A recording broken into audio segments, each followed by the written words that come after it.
What if I told you the US once tried to build a tank so big, its turret made up nearly 3/4 of the vehicle's length?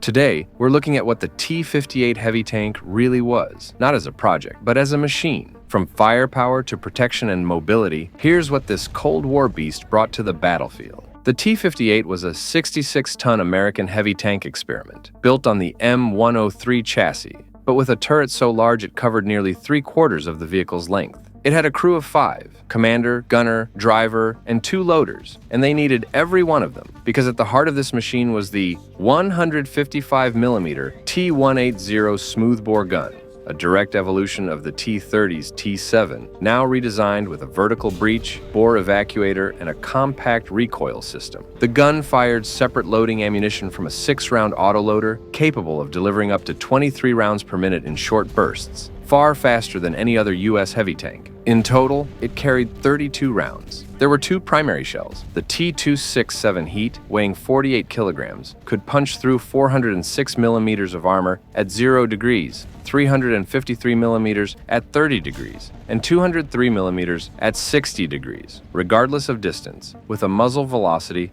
of 826 meters per second. And the HEP, at 61 kilograms, could blast through 178 millimeters at any angle or range, with a muzzle velocity of 717 meters per second. The gun sat inside a massive oscillating turret. Traverse was fully powered at 18 degrees per second, with an elevation range of +12 to -8 degrees. Secondary weapons included a 30 cal coaxial MG with 6,500 rounds and a 50 cal M2HB on top with 1,200 rounds. The armor layout was conventional for its time, sturdy up front but thinner everywhere else. The turret face had 127 millimeters of cast armor angled at 60 degrees, with sides between 70 and 83 millimeters and 50.8 millimeters at the rear, all sloped between 20 and 40 degrees. The hull followed the same pattern. The upper glacis had 127 millimeters at 60 degrees, while the lower glacis offered 102 millimeters at 50 degrees. Side armor ranged from 44 to 50.8 millimeters, and the rear hull dropped to 38 millimeters on the upper plate and just 25.4 millimeters on the lower, both sharply angled to compensate for thickness. The tank also featured the T50E1 stereoscopic rangefinder. And for mobility, the T58 was powered by a Continental AV 17907 engine, producing 810 gross horsepower. That gave it a net power-to-weight ratio of 9.8 horsepower per ton